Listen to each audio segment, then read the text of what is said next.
اللہ تبارک و تعالی فی القرآن المجید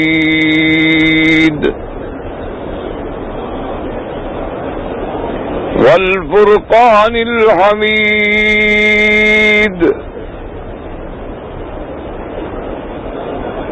اعوذ باللہ من الشیطان الرجیم بسم اللہ الرحمن الرحیم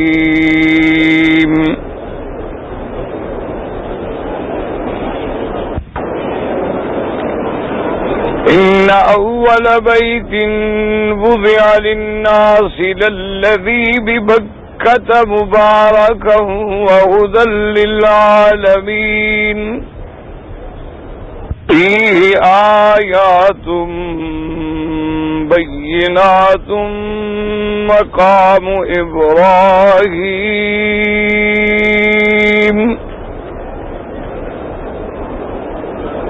ومن دخلہ کان آمنا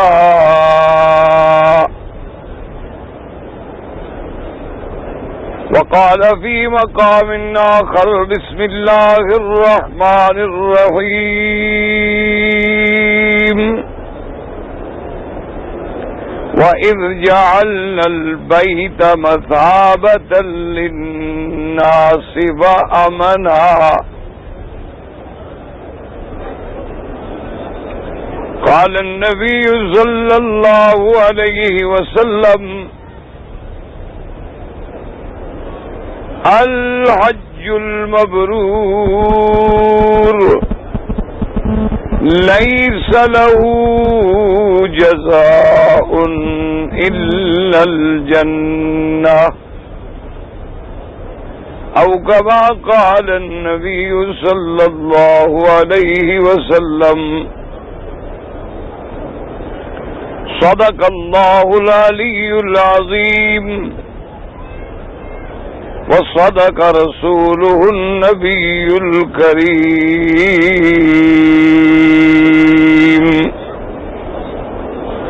ونحن على ذلك لمن الشاهدين ومن الشاكرين والحمد لله رب العالمين رب اشرح لي صدري وَيَسِّرْ لِي أَمْرِي وَاحْلُلْ عُقْدَةً مِّن لِّسَانِي يَفْقَهُوا قَوْلِي سُبْحَانَكَ لَا عِلْمَ لَنَا إِلَّا مَا عَلَّمْتَنَا إِنَّكَ أَنتَ الْعَلِيمُ الْحَكِيمُ برادران اسلام، واجب الاحترام بزرگوں، دوستوں اور بھائیوں،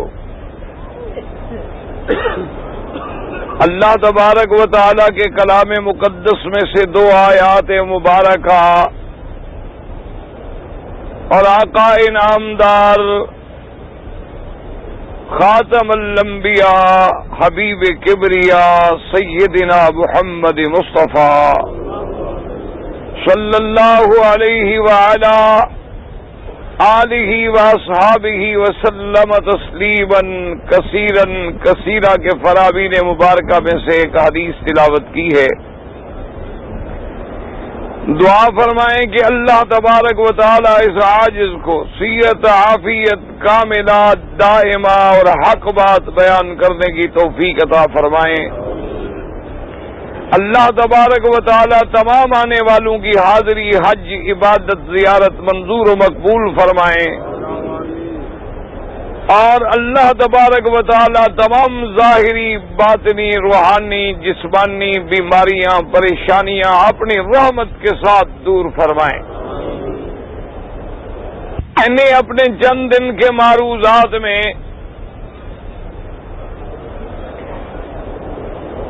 جو عرض کیا تھا وہ اللہ کے اس گھر کے بارے میں ہے، کیونکہ ساری کائنات اس گھر کے لیے آ رہی ہے۔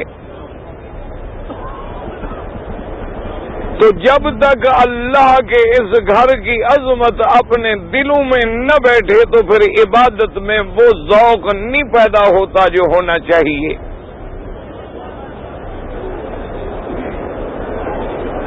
کیونکہ ایک تو ہماری بدقسمتی سمجھ لیں، ایسے دور سے ہم گزر رہے ہیں کہ جس کے بارے میں سرکار دو جہاں رحمت للعالمین صلی اللہ علیہ وسلم نے فرمایا تھا، اور ٹھنڈے دل سے غور سے حدیث سنیں اور پھر آمنہ کے لال کے فرمان کے ایک ایک لفظ پہ غور کریں کہ کیسے میرے پاک نبی نے 1400 سال پہلے اپنی امت کا نقشہ کھینچا ہے. سرکار دو عالم صلی اللہ علیہ وسلم نے فرمایا ایک زمانہ ایسا آئے گا کہ میری امت کے مولوی، اور ایک روایت میں ہے قاری، مانا ہے یعنی دین والے لوگ، حج کریں گے سمعت کے لیے اور شہرت کے لیے کہ بھئی فلاں مولوی نے اتنے حج کیے اور مولوی مکی نے اتنے حج کیے اور یہ کیا. مقصد سمعت ہوگی، شہرت ہوگی. اور فرمایا کہ امیر آدمی، پیسے والے، دولت والے اس لیے حج کریں گے جیسے تنزع ہے یعنی سیر ہے کہ چلو یورپ نہ گئے وہ چلو مکہ مدینہ بھی دیکھ لو. اور سنا ہے حج پہ بڑا کراؤڈ ہوتا ہے، بڑا میلہ ہوتا ہے، چلو دیکھو. اور فرمایا میری امت کا جو درمیانہ طبقہ ہے، متوسط طبقہ ہے، وہ حج کریں گے کمائی کے لیے، تجارت کے لیے، کہ اپنے ملک سے کچھ چیزیں لے آئے، یہاں بیچ دی، اور یہاں سے کچھ چیزیں لے گئے، اپنے ملک میں بیچ دی، خرچہ بھی نکل آیا، سال کی کمائی بھی ہو گئی، حج بھی ہو گیا.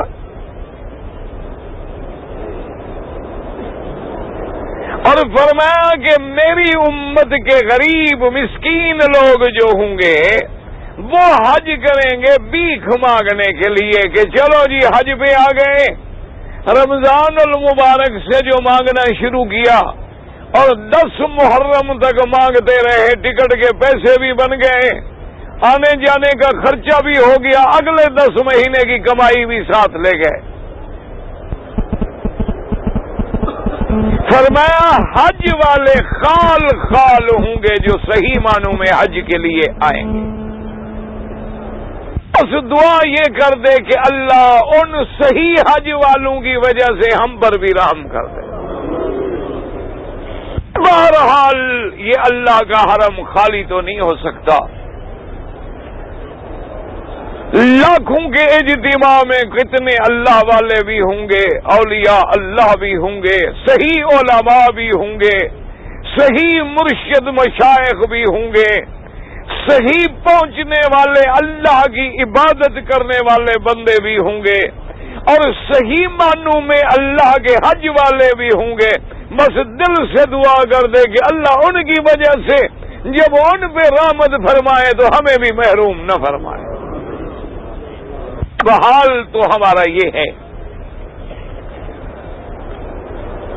اس لیے ٹھنڈے دل سے دیکھ لیں کتنے بندے ہیں جو صحیح نماز پڑھ رہے ہیں یا نماز نہیں آتی تو چلو سیکھنے کی کوشش کر رہے ہیں.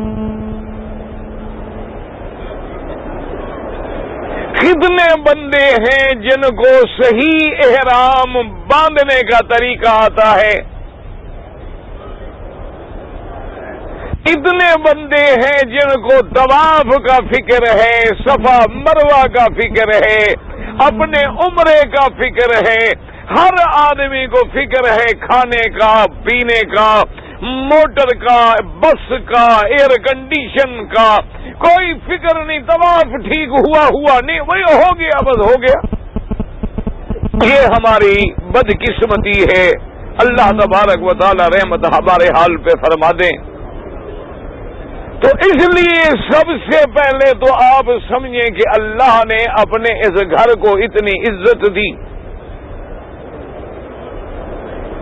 اتنی عظمت بخشی، اور اس میں اپنی نشانیاں رکھی، اور ان نشانیوں میں سے ایک جو ہے وہ ماء زمزم ہے، جس پہ میں نے کل عرض کیا تھا۔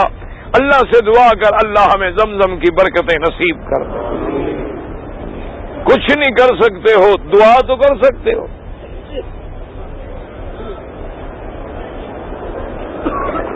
اتنے میں درود شریف، اور پھر شان دیکھے میرے اللہ کا کہ اللہ نے جتنے پانی پیدا فرمائے، سب سے بڑی نعمت جو ہے وہ پانی ہے، جو کہ ہر چیز کی زندگی کا مدار جو ہے وہ پانی پر ہے۔ یعنی پانی کے بغیر کوئی چیز زندہ نہیں رہ سکتی، جاندار۔ اس لیے یہ قرآن کا فیصلہ ہے، وَجَعَلْنَا مِنَ الْمَاءِ كُلَّ شَيْءٍ حَيٍّ۔ اللہ نے فرمایا کہ ہم نے پانی سے ہر جاندار کی زندگی اور حیات رکھی ہے۔ پانی ہے تو جان ہے، پانی نہیں تو جان نہیں۔ اور پانی کی بھی قسمیں ہیں، ایک وہ پانی ہے جو آسمانوں سے گرتا ہے، جس کے بارے میں قرآن کہتا ہے وَنَزَّلْنَا مِنَ السَّمَاءِ مَاءً مُبَارَكًا، کہ ہم نے اتارا آسمانوں سے پانی برکت والا۔ اور کبھی فرماتی ہے أَفَرَأَيْتُمُ الْمَاءَ الَّذِي تَشْرَبُونَ أَأَنْتُمْ أَنزَلْتُمُوهُ مِنَ الْمُزْنِ أَمْ نَحْنُ الْمُنزِلُونَ۔ اللہ فرماتے ہیں میرے بندے غور کر کے تفکر کر، تدبر کر، سوچ، دیکھ، نظر کھول کہ یہ جو پانی تم پیتے ہو، اس کو آسمانوں سے یا بادلوں سے ہم نے اتارا ہے کہ تم نے اتارا ہے؟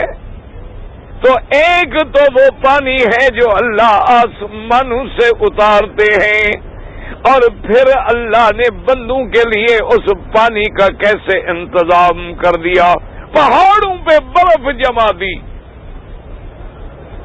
کہ پانی کا ذخیرہ محفوظ ہو جائے، پھر اس کی رگوں میں پانی اتار کے زمین میں داخل کر دیا کہ جب میرے بندے کو ضرورت ہو تو زمین سے پانی نکالے، کنواں کھودے، بیل لگائے، بورنگ کر لے۔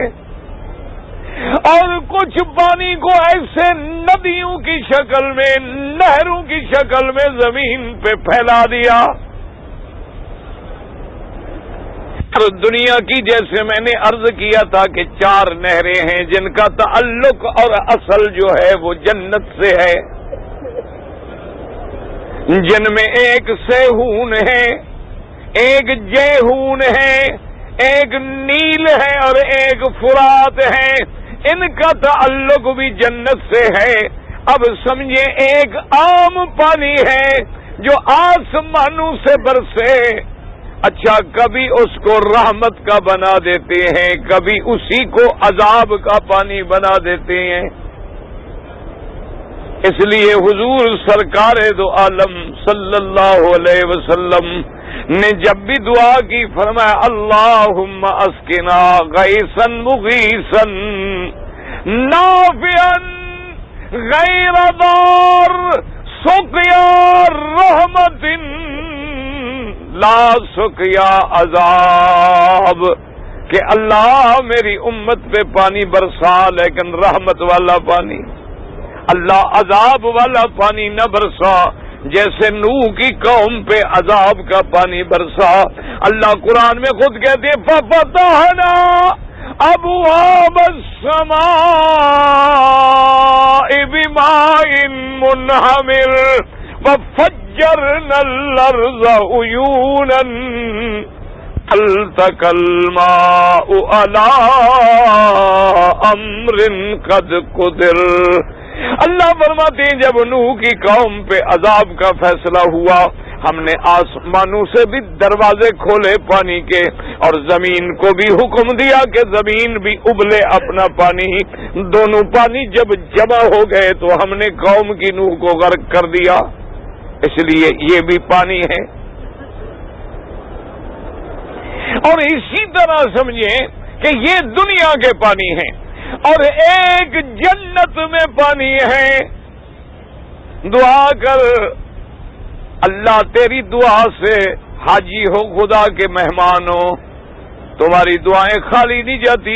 دل سے دعا کرو اللہ جنت میں بھی حضور کے ہاتھوں سے پانی نصیب کر دے صلی اللہ علیہ وسلم. ایک جنت میں پانی ہے وہاں بھی نہریں ہیں حوض کوثر ہے. اور جنت کی نہروں کا اور دنیا کی نہروں کا فرق ہے. دنیا میں پانی اوپر سے نیچے چلتا ہے لیکن جنت کا پانی مومن کے تابع ہوگا چاہے تو یوں چلائے چاہے تو اوپر کو لے جائے. سمجھے فرق ہے جنت کے پانی میں اور دنیا کے پانی میں. دنیا میں ہمیشہ نہریں کھودی جاتی ہیں پانی نہروں کے اندر دیواروں کے اندر چلتا ہے. جنت کا پانی ایسے سڑک پہ میدان پہ چلے گا. اور قرآن میں حدیث میں موجود ہے کہ مومن کے حکم کے تابع ہوگا. مومن کہے گا ادھر چلو تو وہ ادھر چلے گا. مومن کہے گا یوں چلو تو وہ یوں چلے گا. اور مومن کہے گا اوپر میرے بلڈنگ کے قصر کی چوٹی پہ پہنچو تو وہاں نہریں پہنچیں گی. کیونکہ اس وقت مومن اللہ کے تابع ہے اور جنت میں ہر چیز مومن کے تابع ہوگی. سمجھیے مسئلہ. کیونکہ اب دنیا میں ہماری ذمہ داری ہے نا کہ ہم اللہ کا ہر حکم پورا کریں. درود شریف پڑھیں تاکہ بزنس برکت ہو. اللہ کی رحمت نازل ہو. جن نے درود شریف پڑھا ہے بیٹھ جائیں بالکل بیٹھ جائیں. نیچے جگہ پاک ہے بالکل فکر نہ کریں. کپڑے بھی میں رکھیں کان قرآن کی طرف ہو زبان پہ اللہ کا ذکر ہو اور موقع ملے تو کعبے پہ نظر ہو. اس سے بڑی نعمت کیا چاہیے. اچھا یہ پانی جو ہے یہ دنیا کے اور جنت کے.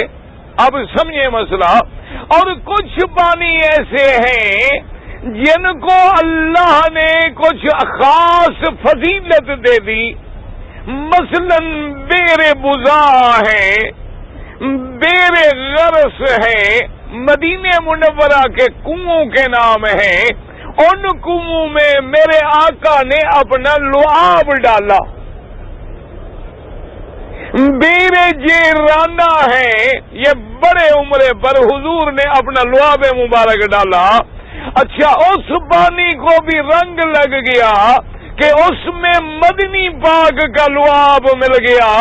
وہ پانی کڑوا تھا میٹھا بن گیا گرم تھا تو ٹھنڈا بن گیا. امت نے اس پانی سے فائدہ اٹھایا. اور ایک وہ پانی ہے جو خاص طور پہ معجزے میں میرے مدنی پاک کی انگلیوں سے جاری ہو گیا. اتنا بڑا معجزہ ہے کہ حضور ہاتھ رکھیں تو نہریں جاری ہو جائیں ہاتھ اٹھا لیں تو بند.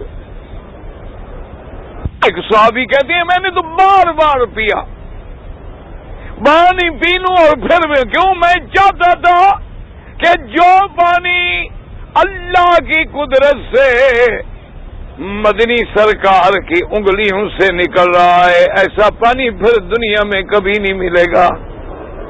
ملے گا کہاں مل سکتا. اس لیے جتنا ہو سکتا ہے میں اپنے پیٹ میں داخل کر لوں. اور پھر ان پانیوں میں سے ایک وہ پانی ہے اللہ تبارک و تعالیٰ کی شان ہے جس کا نام ہے ماء زمزم جو تجھے بھی اللہ نے نصیب کیا اور مجھے بھی اللہ نے نصیب کیا. اور میں نے تو غور کیا ہے، آپ بھی سوچیں کہ ساری دنیا میں پیغمبر شان والے سخی، لیکن مہمان نوازی میں حضرت خلیل اللہ کی کوئی مثال نہیں ملتی۔ اس لیے کتابوں میں ہے کہ ابراہیم خلیل اللہ کہہ دو علیہ السلام اتنے سخی تھے، مہمان نواز تھے کہ مہمان کے بغیر کھانا نہیں کھاتے، باہر تشریف لے جاتے، مہمانوں کو ڈھونڈ کے لے آتے، اور کوئی مہمان نہ ملتا تو پھر روزے کی نیت کر لیتے کہ اکیلا کیا کھانا ہے۔ شان والا ہے نا خلیل اللہ، اللہ اکبر۔ اس لیے قرآن نے بطور خاص ذکر کیا، حل اتاک حدیث ضیف ابراہیم المکرمین۔ اللہ نے فرمایا میرے مدنی صلی اللہ علیہ وسلم، کیا آپ کو پہنچی ابراہیم کے مہمانوں کا قصہ؟ یعنی اللہ نے خلیل اللہ کے مہمانوں کا قصہ بھی قرآن میں ذکر کر دیا جو قیامت تک پڑھا جائے گا۔ میں نے سوچا کہ مولا کریم نے اپنے کعبے کے معمار ابراہیم خلیل اللہ کی دعوت ایسی قبول کر دی کہ اللہ نے فرمایا خلیل تو مہمان نواز ہے، تیری ایسی مہمانی میں کر دیتا ہوں کہ قیامت تک امت محمد کھاتی رہے۔ اللہ نے خلیل کے بیٹے کے پاؤں سے اللہ تبارک و تعالی نے اس وادی غیر ذی زرع میں جس میں آبادی کوئی نہیں، جس میں کوئی درخت نہیں، آج تو لوگ خوش ہوتی ہیں نا بڑے درخت ہو رہے ہیں، یہ قیامت کی نشانی ہے، خوش ہونے کی بات نہیں، یہ تو علامت ہے قیامت ہے۔ حضور نے فرمایا جب قیامت قریب آئے گی ایک نشانی یہ بھی ہے کہ اس سرزمین میں پانی ہو جائے گا، سبزہ ہو جائے گا، اور یہ زمینیں سونا چاندی اگلیں گی۔ فرمایا یہ بھی قیامت کی نشانیوں میں ہے۔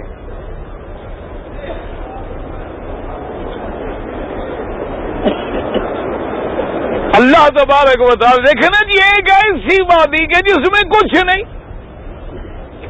کوئی آبادی نہیں، اور امتحان بھی کتنا بڑا لے لیا کہ اکیلی عورت ہے، اکیلا بچہ ہے۔ اجیو ایمان سے کہیں اللہ کے کعبے میں بیٹھے ہو، ذرا آنکھیں بند کر کے غور کرو کہ 4000 سال پہلے نہ یہاں کعبہ شریف ہے، ایک ٹیلا ہے، نہ کوئی گھر ہے، نہ کوئی بندہ ہے، نہ کوئی آبادی ہے، نہ کوئی انسان ہے، نہ کوئی دکان ہے، نہ کوئی روشنی ہے، ایک ماں ہے اور ایک بیٹا ہے۔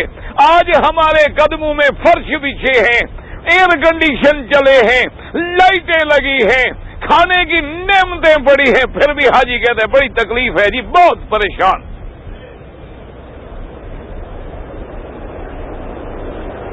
ایسی پریشانی کا خیال ہے تو حج پہ آنا کوئی ضروری ہے، بھلا اللہ پاک کا کعبہ اداس ہو جائے گا؟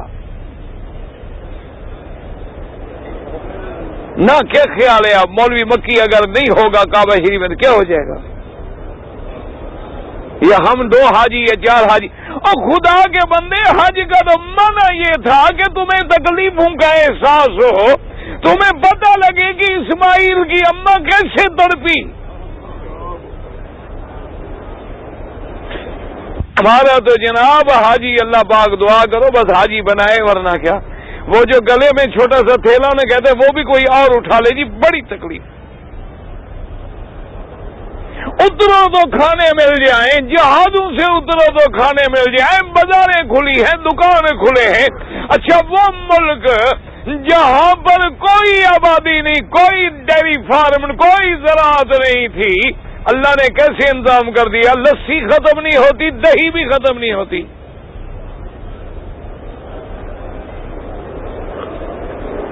ایک بجے اچھا حرم میں آؤ تو نہ دن کا پتہ چلتا ہے نہ رات کا پتہ چلتا ہے، ظاہری بھی نور ہے باطنی بھی نور ہے۔ ہر آدمی کے سامنے زمزم ہے، ہر آدمی کے سامنے اللہ کی نعمتیں ہیں، پھر بھی ہم شکر نہیں کرتے۔ دعا کر اللہ ہمیں شکر کرنے کی توفیق دے۔ اور یاد رکھو حاجیو، ایک میرا نسخہ یاد رکھنا، جس بندے نے یہاں پر اللہ کے مکے مدینے میں آ کے اپنی تکلیفوں کا شور مچا دیا اور یہ سمجھا کہ میرا فلاح ہے، اللہ اسے خراب کر دیتا ہے، اور جس نے کہا مولا تیرا مہمان ہوں، اسے انشاءاللہ ذرا بھی تکلیف نہیں ہوگی۔ تجربہ کر لیں، آپ دیکھ لیں۔ کسی کو خیال ہوتا ہے نا جی میرا بھائی بیٹھا ہے اور میرے رشتہ دار بیٹھے ہیں، میرا یہ انتظام نہ، اللہ فرماتے آئے میرے دروازے پہ ہو، سہارا بھائیوں کا کر رہے ہو، چلو دیکھتے ہیں تمہارے بھائی کیا کرتے ہیں تمہارے لیے۔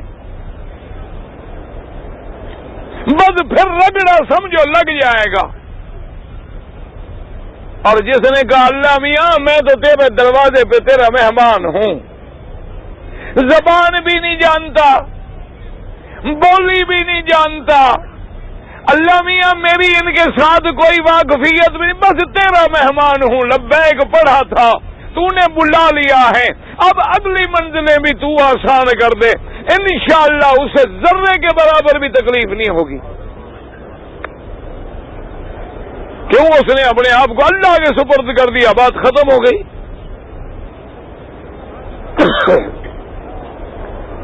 ذرا غور فرمائیں نا جی کہ ایک عورت ہو اکیلی، ایک دودھ پینے والا بچہ ہو، ایک پانی کا مشکیزہ ہو، کچھ ستو ہوں، اور پورے پہاڑ ہیں اور وہ بھی کالے۔ اسی لیے حدیث میں موجود ہے، قرآن میں بھی موجود ہے کہ ابراہیم علیہ السلام جب چلے گئے، یہ جنت المعلیٰ کے قریب گئے تو وہاں ٹھہر گئے۔ کہ بھائی اگلی صف خالی ہو، کہتا ہے تو اندھا ہے، حاجی ہے ماشاءاللہ۔ اچھا نماز جو ایسے پڑھ رہا ہو تو کہہ دو بھائی حاجی صاحب ذرا نماز ٹھیک پڑھو، کہو تیرے کی پیودی نماز ہے، جا جا بڑے وکھے نے مولوی، یہ حاجی ہے۔ یعنی کہتے کہتے ہماری زبانیں پک گئی ہیں کہ حضور کا نام آئے درود شریف پڑھو۔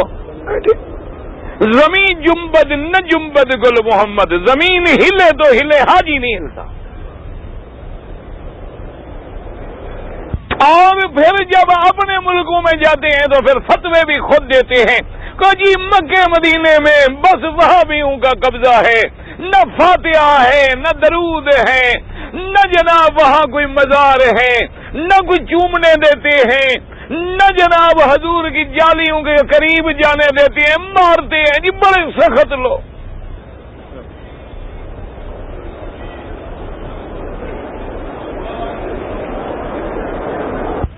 لیکن یاد رکھ لو حاجیو، بات سن لو، میرا تو یہ ایمان ہے کہ یہ بھی میرے مدنی کی دعا کی برکت ہے۔ کس کی برکت ہے؟ سرکار دو عالم کی دعا کی برکت ہے کہ میرے پاک نبی نے دعا مانگی تھی کہ اللہم لا تجعل، یاد رکھ لو، اللہم لا تجعل قبری وثنا یعبد، میرا اللہ میری قبر کو سجدہ گاہ نہ بنا دینا، میری قبر کو عبادت کا مرکز نہ بنا دینا کہ لوگ آ کے سجدے کریں، مجھے بوسے دیں، میری قبر کی حفاظت کرنا۔ اللہ نے فرمایا میں توحید کے متوالے کھڑے کر دوں گا، میرا مدنی تیری دعا منظور ہے۔ حضور نے دعا مانگی، فرمایا لعن اللہ الیہود، لعن اللہ الیہود والنصارى اتخذوا قبور انبیائہم مساجدا۔ حضور نے فرمایا اللہ یہود و نصارہ پہ لعنت کرے جنہوں نے انبیاء کی قبروں کو سجدہ گاہ بنا لیا، کہ نبیوں کی قبروں پہ سجدے کرتے تھے، چراغ جلاتے تھے، بوسہ دیتے تھے، ان پہ اللہ کے نبی نے لعنت بھیجی۔ اور اپنی قبر مبارک کی حفاظت کی دعا کی کہ اللہ میری قبر کو بچا لینا.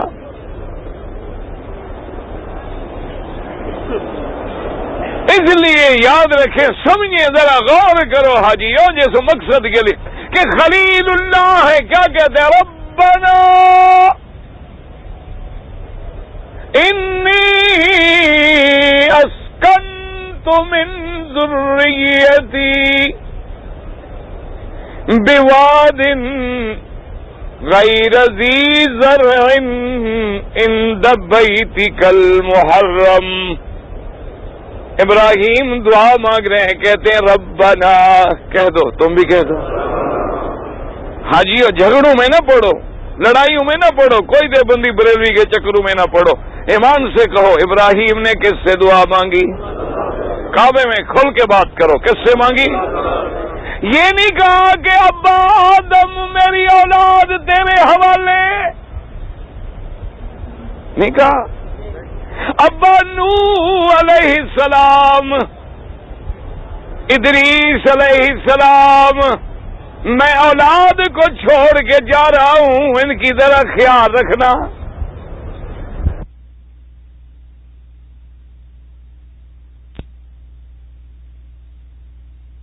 اللہ کے نبیوں کی شان کم تھی تیرے پیروں سے؟ کس سے دعا مانگ رہے ہیں؟ ہاں، تم کس سے مانگو گے؟ وعدہ کرو آج کعبے میں. ہاں جی، یا غوث اعظم. ہاں جی، نہ بات کرو کھلی. یا پیر،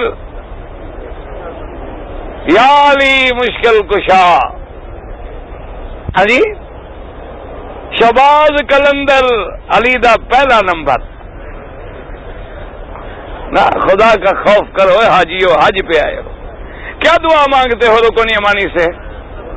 مانگ لو. کس سے مانگتے ہو؟ ادھر اللہ سے، ادھر علی سے. ادھر اللہ سے، ادھر داتا سے. ادھر اللہ سے، ادھر معین الدین اجمیری سے. ادھر اللہ سے، ادھر سلیم چشتی سے. ادھر اللہ سے، ادھر نظام الدین اولیاء سے. نانا ربنا.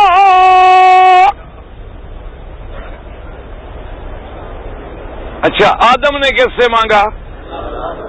ہاں جی، بی بی ہوا نے.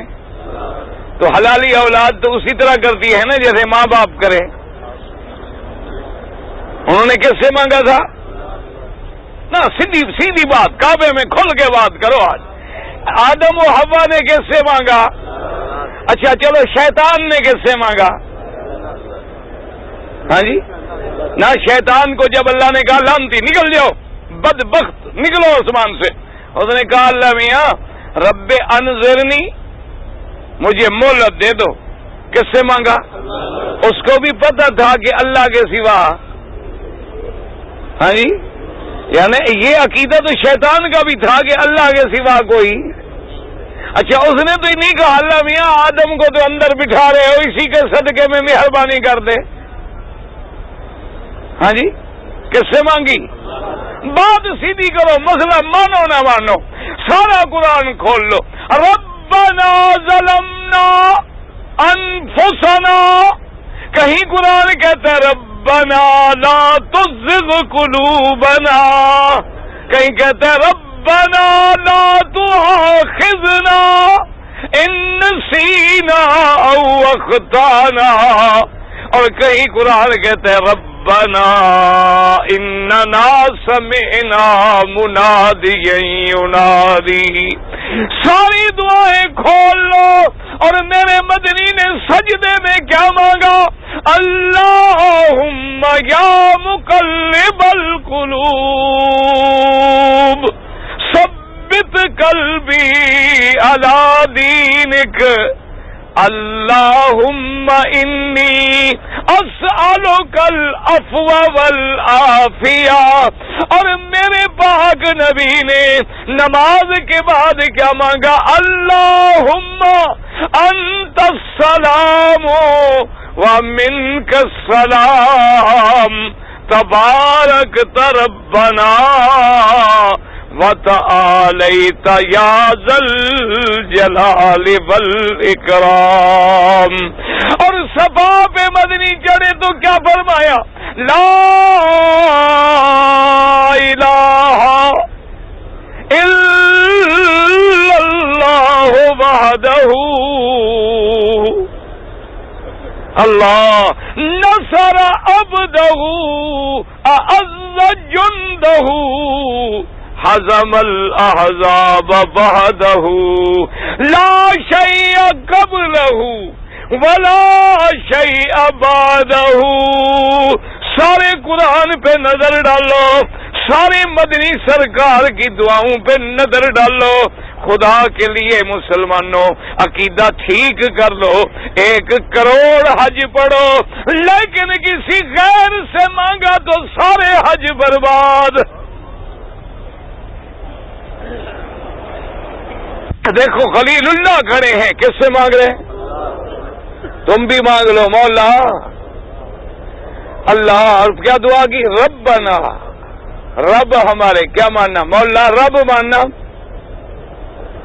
رب پالنے والا، جب تو پیدا کرنے والا پالنے والا تو مہربانی کر.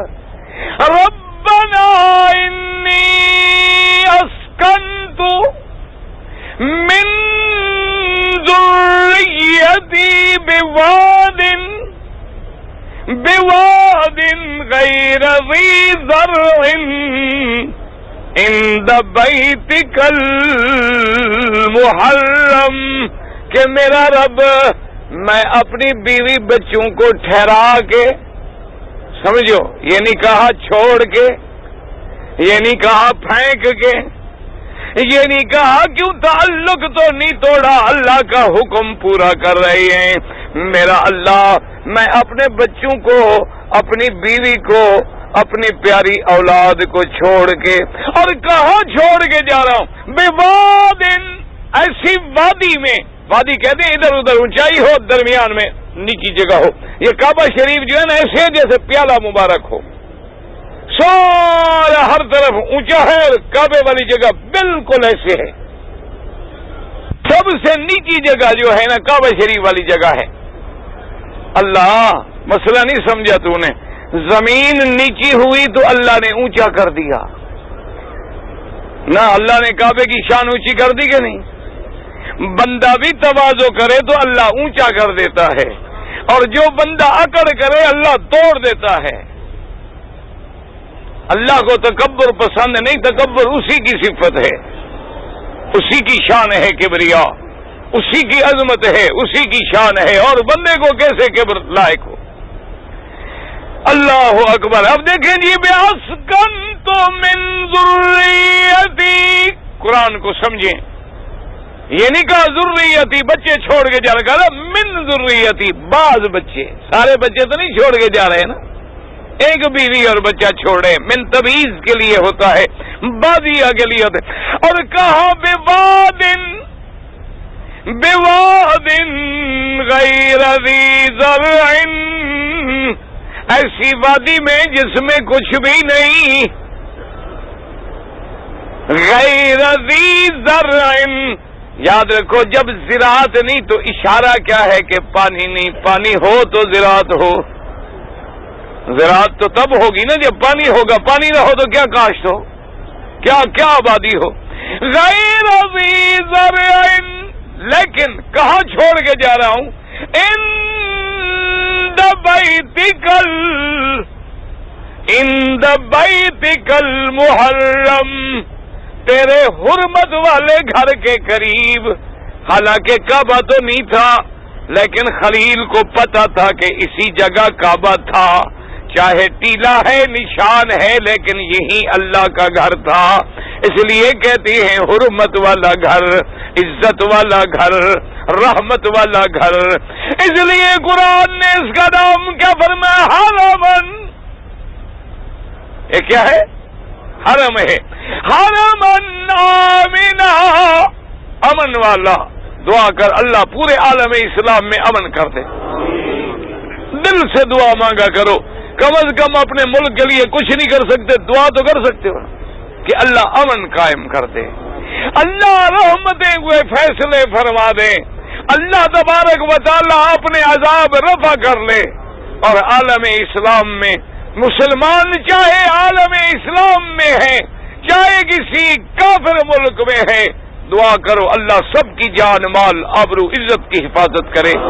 آج مسلمان بڑی قسم پرسی کے عالم میں ہیں، مسلمان کی خون کی قیمت نہیں رہی ہے، عصمتوں کی قیمت نہیں رہی ہے، اس لیے آئے حج میں دعا کر کے جاؤ کہ اللہ تبارک و تعالی مسجد اقصی میں پھر اسلام کا پرچم لہرا دے، اور میرا اللہ مسلمان کشمیر میں ہے، بوسنیا میں ہے، فلسطین میں ہے، ہند میں ہے، بنگلہ دیش میں ہے، برما ارکان پاکستان میں ہے، عرب عجم میں ہے، جہاں ہے اس کی جان مال آبرو عزت کی حفاظت فرما اللہ، مسلمانوں کی مساجد معابد مدارس کی حفاظت فرما یا اللہ، جن لوگوں نے تیرے گھروں کو شہید کیا ہے، جن لوگوں نے میرا مولا تیرے گھروں کو توڑ ڈالا ہے، یا اللہ جو دشمن تیرے گھروں کو توڑنا چاہتے ہیں تو اپنی قدرت سے انہیں ٹکڑے کر دے۔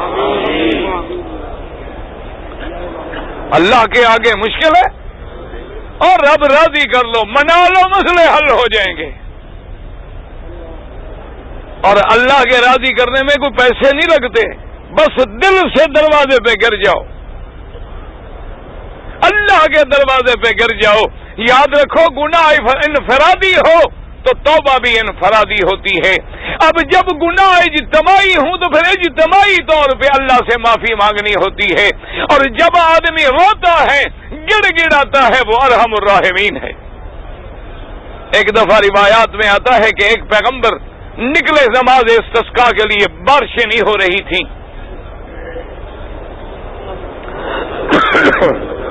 جزاک اللہ، اتنے میں درود شریف پڑھ لیا کریں، فارغ نہ بیٹھا کریں، مہربانی، اللہ خوش رکھے۔ درود پڑھو گے تو رحمت اترے گی نا۔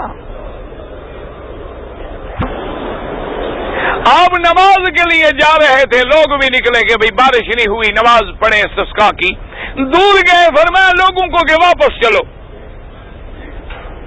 واپس آ گئے، انہوں نے کہا جی کیوں؟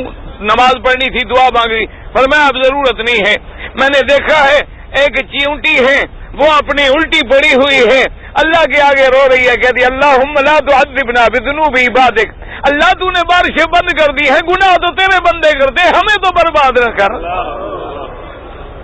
تو اللہ نے اسے چیونٹی کی فریاد سن لی ہے، اس لیے میرے نبی نے فرمایا کہ تمہیں ان جانوروں کی وجہ سے، ان غریب لوگوں کی وجہ سے، ان غریب بچوں کی وجہ سے رزق ملتا ہے، اگر یہ نہ ہو تو پتہ نہیں تمہیں تو گھونٹ پانی کا بھی نہ ملے۔ اس لیے حضرت سیدنا ابراہیم علیہ السلام فرما رہے ہیں کہ میں اپنے بچوں کو چھوڑ کے جا رہا ہوں اس وادی میں جس وادی میں کچھ غیر ذی زرع عند بیتک المحرم، اور چھوڑ کے کیوں جا رہا ہوں؟ تجارت کے لیے، ہاں جی، کمائیں گے دولت۔ ہمارے ملک میں تو یہ ہوتا ہے نا کہ لاکھ روپیہ لگے ویزا خریدو، باہر جائیں گے نوٹ لگے ہوں گے درختوں سے توڑ توڑ کے بیٹا بھیجے گا، 2 لاکھ کماتے کماتے الحمدللہ ویزا مک جاتا ہے۔ اللہ نے رزق دینا ہے، ہر جگہ دے سکتا ہے، اور نہ دے تو یہاں بھی نہ دے، اس کی مرضی ہے۔ اب جناب فرمایا کہ ایسی جگہ چھوڑ رہا ہوں جہاں کچھ نہیں۔ اچھا یہاں غور کرو، علماء نے لکھا ہے کہ اللہ طائف کے پہاڑوں کو سبز بنا سکتے ہیں تو مکے کے پہاڑوں کو نہیں بنا سکتے؟ ہاں جی، اچھا تمہارے ملک میں دیکھو نا، آپ انڈیا میں جائیں، شملہ میں جائیں، بنگلور میں، ادھر ادھر، اچھا پاکستان میں جائیں، سبات میں جائیں، اوپر چترال میں جائیں، گلگت میں جائیں، کیسے پانی کے میٹھے میٹھے چشمے، ٹھنڈے ٹھنڈے چشمے ہیں۔ اللہ چاہتے تو زمزم کو میٹھا نہیں بنا سکتے تھے، لیکن دیکھو اس کا ذائقہ عجیب ہے۔ علماء نے لکھا وجہ یہ ہے کہ میرے اللہ کی یہ بھی اپنے بندوں پہ رحمت ہے کہ اگر مکے کے پہاڑوں کو ٹھنڈا بنا دیتے، سبزے والا بنا دیتے، تو لوگ ہو سکتا ہے اس نیت سے آتے. اگر زمزم کو میٹھا کر دیتے لوگ میٹھے کی وجہ سے پیتے, ٹھنڈا کر دیتے لوگ ٹھنڈے کی وجہ سے پیتے. اللہ نے فرمایا کالے پہاڑوں میں اپنے کالے غلاف والا گھر رکھوں گا, جو آئے میرے لیے آئے, پہاڑوں کے لیے نہ آئے. جو اپنے گھر سے نکلے بس ایک ہی سوچ ہو کہ مکے جا رہا ہوں, اور زمزم پیے تو اس لیے نہ پیے کہ ٹھنڈا ہے, ذائقہ اچھا ہے, میٹھا ہے اور اس میں وٹامن زیادہ ہے, نہ اس لیے پیے کہ یہ زمزم ہے.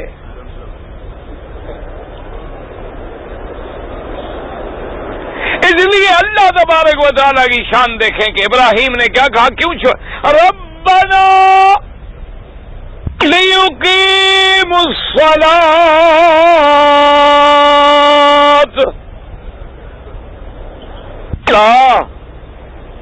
کیوں ابراہیم سمجھ گئے نا, نبی ہے نا, پیغمبر ہے, خلیل ہے, اللہ نے علم دیا ہے, سمجھ گئے کہ میرے بچوں کو یہاں جو ہے ٹیلے کے پاس اللہ نے بٹھایا, کوئی وجہ تو ہے, شاید اللہ اس گھر کو آباد کریں گے. تو کہا اللہ میاں ان کو چھوڑ رہا ہوں تاکہ تیری عبادت کریں, نمازیں قائم کریں. واہ میرا مولا. اللہ نے فرمایا خلیل اللہ, تو نے اپنے ایک بچے کو چھوڑا ہے, میں تیری اس قربانی کو ایسا منظور کروں گا کہ قیامت تک دنیا بچے چھوڑ کے بھاگے گی, دوڑ کے آئے گی, بچے چھوڑ کے کعبے میں آئے گی. اور دوسری اللہ نے فرمایا خلیل اللہ تو مہمان نواز ہے, میں مکے میں آج تیرے بچے کے پاس پانی نہیں, یہاں ایسا پانی نکالوں گا کہ قیامت تک جو بھی آئے کلمہ پڑھنے والا وہ آنے کے بعد تیری دعوت کھاتا رہے, پیتا بھی رہے, وہی غذا بھی ہو, وہی پانی بھی ہو, وہی شراب بھی. اب ہر بندے کو اس کی حضرت ابراہیم کی دعوت مل رہی ہے کہ نہیں مل رہی؟ کوئی حاجی بدقسمت ہوگا نا جو زمزم نہ پیے. اور زمزم میں دونوں چیزیں ہیں, یعنی پیاس کے بھی مٹانے والا, بھوک کے بھی مٹانے والا. کہ حضرت ابو ذر فرماتے ہیں 30 دن مجھے کھانے کو نہیں ملا, صرف میں زمزم پیتا رہا تو یہ میری چربی چڑھ گئی, میرے پیٹ پہ بل پڑنے شروع ہو گئے, میں اتنا موٹا ہو گیا کیونکہ پانی اس میں غذا بھی ہے اور پانی بھی ہے. اچھا, اور حضرت ابن عباس کا ایک وظیفہ اور دعا سیکھ لو, اللہ کرے تیرے بھی کام آئے, میرے بھی کام آئے. اللہ اکبر. پتہ ہے جب سیدنا ابن عباس کہہ رضی اللہ عنہ جب پانی پیتے تھے زمزم کا تو پتہ ہے کیا دعا مانگتے تھے؟ اللہم انی اسألک علما نافعا ورزقا واسعا وشفاء من کل داء. اللہ زمزم کے پانی سے میں ایسے پانی پی رہا ہوں کہ اس سے مجھے علم نصیب فرما, اور علم بھی نفع دینے والا, ایسا علم نہ ہو جو گمراہ کرنے والا ہو, اور رزق بھی وسیع عطا فرما, اور ہر بیماری سے بھی شفا عطا فرما.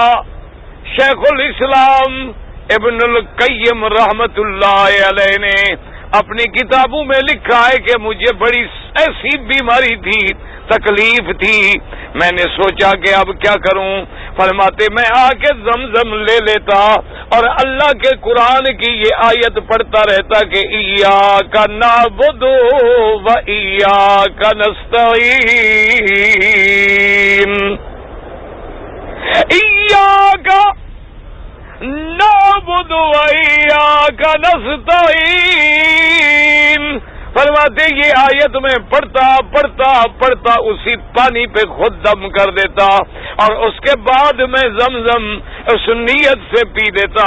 اللہ تبارک و تعالی میری اس بیماری کو ایسے رفع ہو گئی کہ مجھے پتہ بھی نہیں چلا کہ بیماری تھی کہ نہیں تھی. اور اسی طرح میرے مدنی سرکار نے فرما دیا ہے کہ زمزم کا پانی صرف بیماری نہیں بلکہ پی کے تو جو دعا مانگے گا, بیماری کے لیے, قرضے کے لیے, صحت کے لیے، دولت کے لیے، پیسے کے لیے، ایمان کے لیے، آخرت کے لیے۔ فرمایا ماء زمزم لما شرب لا، جس غرض سے پیے۔ ایک آدمی آیا زمزم پہ، کنویں پہ کھڑا ہے، زمزم پی کے دعا کرنے لگا، اللہ میاں میں نے آج یہ اس لیے زمزم پیا ہے کہ مجھے سفیان ابن عیینہ جو تیرے نبی کی حدیث کا بڑا عالم ہے وہ مل جائے اور میں اس سے 100 حدیثیں سنوں محمد مصطفیٰ کی، میں اس لیے زمزم پی رہا ہوں۔ وہ فرماتی ہیں کہ میں نے زمزم کا پیالہ ختم کیا، پانی رکھا، اس کے بعد جب میں مڑنے لگا تو ایک بندے نے میرا ہاتھ پکڑ لیا اور کہنے لگے بھائی تیری دعا منظور ہو گئی، میں سفیان ابن عیینہ ہوں، آؤ تمہیں حدیثیں سناؤں محمد کی۔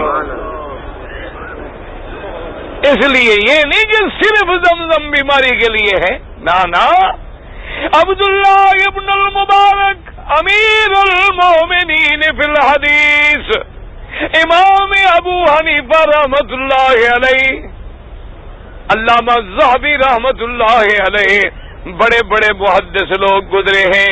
کسی نے تو دعا مانگی کہ اللہ قیامت والے دن کی پیاس سے بچا لینا، اور ایک آدمی فرماتی ہے میں نے دعا مانگی اللہ تو نے جیسے حافظ ذہبی کو حافظہ عطا فرمایا ہے مجھے بھی قرآن و حدیث کے لیے ایسا حافظہ عطا فرما۔ کہتے ہیں دعا لگ گئی، مجھے حافظہ مل گیا الحمدللہ۔ دوسرے حج پہ آئے تو میں نے کہا اللہ اس سے بھی زیادہ حافظہ عطا فرما، اللہ نے مجھے پھر زیادہ حافظہ عطا فرما دیا۔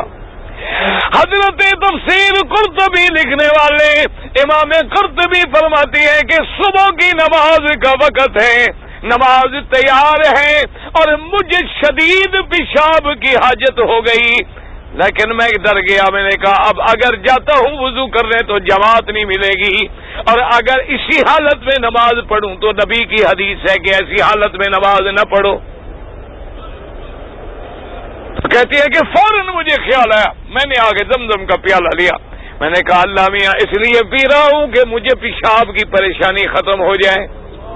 حالانکہ زمزم پیا تو پیشاب زیادہ آتا ہے کیونکہ مدر ہے، لیکن فرماتی ہے میں نے بالعکس پیا، اللہ میاں اس لیے پی رہا ہوں کہ مجھے پیشاب کا تقاضا نہ ہو۔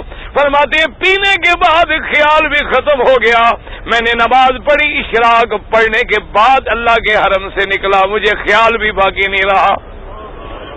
اس لیے حضور نے فرمایا ماء زمزم لما شرب لا، جس نیت کے ساتھ پیو گے اسی طریقے سے۔ اس لیے علماء کا فیصلہ سمجھ لیں کہ افضل پانی جو میرے مدنی کے انگلیوں سے نکلا، پھر ساری دنیا میں افضل پانی ماء زمزم، جنت کے پانی سے بھی افضل، دنیا کے پانی سے بھی افضل، آسمانوں کے پانی سے بھی افضل، زمین کے پانی سے بھی افضل، کیونکہ اللہ نے اس پانی میں کئی نعمتیں جمع کی، اپنی رحمت، جبریل کا پر، اسماعیل کے قدم اور میرے مدنی کا لعاب، یہ ساری نعمتیں اللہ نے جمع کر کے تیرے میرے لیے رکھ دی ہیں۔ اب اگر پھر بھی ہمارے دل صاف نہ ہوں تو پھر اللہ ہم پہ رحمت کرے۔ ابھی دیتے ہیں جی، چونکہ وہ کچھ دوست کہتے ہیں کہ عشاء کے بعد ہم چلے جاتے ہیں۔ اچھا جی جلدی جلدی کہ جب نماز کے دوران حضور کا نام آئے، حضور کا نام جب آئے تو نماز میں تو درود جو ہم نے پڑھنا ہے وہی درود پڑھنا ہے، سمجھ آ گئی بات؟ نماز میں درود پڑھیں گے کہ نہیں پڑھیں گے؟ اچھا کوئی آدمی امام ہے یا نماز پڑھے محمد رسول اللہ، وہاں درود نہیں پڑھیں گے، نماز کی حالت میں نہیں پڑھیں گے، پھر جب اتحیات میں بیٹھیں گے تو درود پڑھیں گے۔ کہتے ہیں جی کہ امام صاحب جب اللہ اکبر کہتے ہیں تو پیچھے لاؤڈ سپیکر والا کیوں کہتا ہے؟ اب یہ مسئلہ بھی میرے ذمہ ہے بھلا۔ او اللہ کے بندے، یہاں تو پہنچ جاتا ہے، جو باہر کھڑے ہیں وہاں آواز نہ پہنچے، پھر اگر ایک سپیکر فیل ہو جائے تو لاکھوں کی نماز تباہ کر دے۔ اس لیے انہوں نے 2-4 سسٹم رکھے ہیں تاکہ کوئی تو چلتا رہے گا نا۔ اب یہ بھی ضروری ہے نا کہ مولوی مکی بتائے۔ کہتے ہیں جی طواف تمتع والوں نے جو عمرہ کیا وہ تو عمرہ حج عمل عمرے کے ہیں، تب متمتع کے لیے اور کوئی طواف قدوم ہے ہی نہیں، بات ختم ہو گئی۔ اب وہ حج کا احرام باندھے گا اور طواف زیارت کر کے صفا مروہ دوڑے گا، بس۔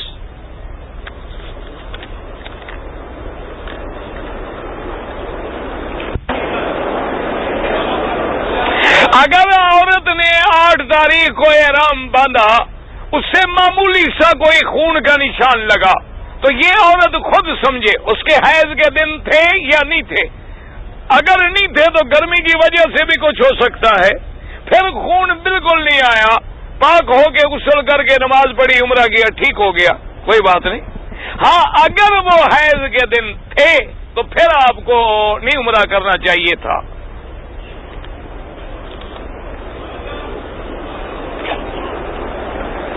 پہلا حج ہو یا 10واں حج ہو، اگر رمضان کے بعد عمرہ نہیں کیا، حج مفرد ہے، حج کی کوئی بکری نہیں۔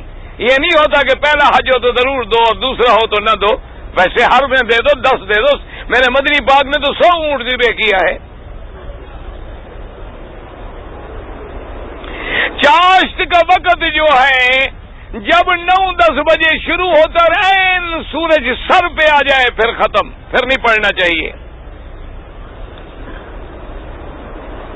جو لوگ مدینہ شریف جا رہے ہیں ان کو طواف وداع کرنا چاہیے، کیا پتہ مر جائیں پھر حاضری بھی نہ ہو۔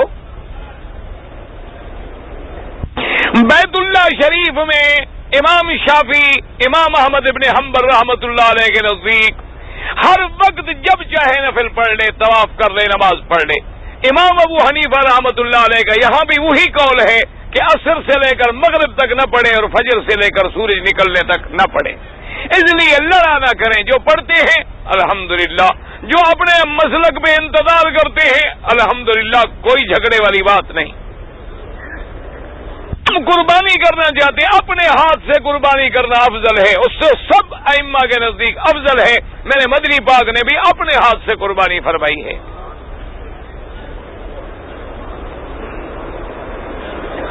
اگر میرے رشتہ دار فوت ہو گئے، ان کے لیے حج عمرہ کر سکتے ہیں۔ حج بدل کر رہے ہیں، حج بدل ہے یا اپنا؟ افراد ہے تو بکری نہیں، تمتع ہے تو بکری ہے۔ یار کھول تو رکھا کرنا، اب سارا کام ہے تو کروں۔ اچھا، اگر کوئی آدمی مدینے سے عمرہ باندھ کے آیا، باب عبدالعزیز سے داخل ہو، باب جس دروازے سے داخل ہو، کوئی پابندی نہیں۔ حرم شریف میں عورتیں اگر جنازہ آ جائے تو جنازہ پڑھیں، اگر عورت مر جائے تو ہم اس کا جنازہ پڑھیں۔ ہاں جی جلدی کرو نا، بتاؤ تو اس ہم نے گناہ کیا ہے وہ ہمارا نہ پڑھے؟ نماز پڑھے تو جنازے کا مسئلہ پوچھ رہے ہیں، نماز ہو جاتی ہے تو جنازہ بھی ہو جاتا ہے۔ والدہ کا حج بدل کر رہا ہوں، بالکل کریں، اللہ توفیق دے، قربانی بھی کریں۔ حج مفرد ہے، کوئی ضروری نہیں۔ اور یاد کرو، جو بندے اپنے والدہ یا والد کا حج کریں گے اللہ ان کو 10 حجوں کا ثواب دیتے ہیں۔ ارے اپنا کر لو پھر کرنا۔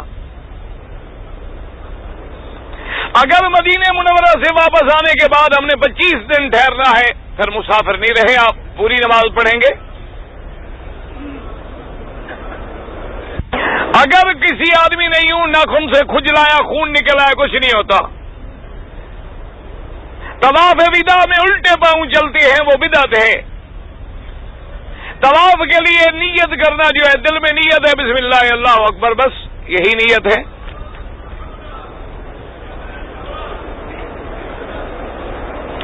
حضرت ابو بکر صدیق کے والد کا نام خطبے میں نہیں آتا، صدیق کا جو آ گیا تو سب کا آ گیا، کوئی ضروری تو نہیں ہوتا۔ دیکھیں نا 4 خلفاء کے ساتھ آتا ہے نا، وہ صحابہ، جمیع الصحابہ اجمعین، تو ان میں سب آ گئے۔ ایک وقت میں 2 نمازیں مل کر پڑھ لیا، مجھے نہیں پتا آپ سے کیا مراد ہے۔ چاہے زمزم کا اصلی مقام کہاں ہے، وہاں کنواں نیچے موجود ہے۔ ایک آدمی نے حج بدل کے لیے اپنے ملک سے حج افراد کا احرام باندھا ہے، اگر وہ حنفی ہے تو اسی احرام میں حج تک رہے گا۔ باقی ائمہ فرماتے ہیں کہ افضل یہ ہے عمرہ کر کے احرام کھول دے، تمتع کر لے، حج کی بکری دے دے، چونکہ مدت لمبی ہے، اپنے احرام کو پاک سنبھال نہیں سکے گا۔ میں حنفی ہوں تو حنفی ہے تو پہلے کنکری، کنکری کے بعد قربانی، قربانی کے بعد سر منڈائے، پھر آگے طواف زیارت کرے۔ کیونکہ امام ابو حنیفہ رحمۃ اللہ علیہ کے نزدیک ترتیب واجب ہے، یعنی آگے پیچھے ہو جائے تو ایک اور بکری دم کی دینی پڑے گی۔ باقی ائمہ کے نزدیک ترتیب واجب نہیں ہے، آگے پیچھے ہو جائے تو کوئی حرج نہیں۔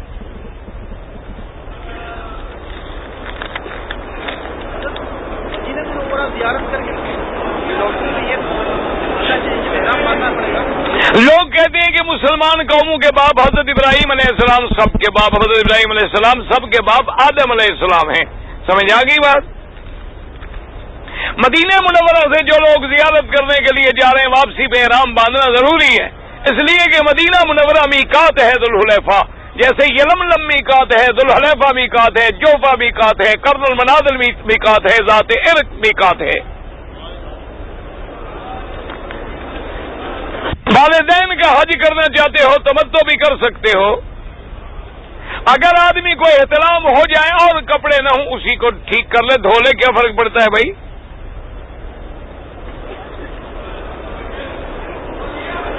عمرے کا ثواب والد کو بالکل ہوتا ہے۔ یہ مسئلے ہو چکے ہیں، یہ پتہ نہیں کیا لکھا ہے بھائی۔ اگر ایک عورت نے ماہواری کی حالت میں عمرہ کر لیا، توبہ بھی کرے اور ایک بکری دم بھی ادا کرے، پلید عورت حرم میں داخل ہی نہیں ہو سکتی۔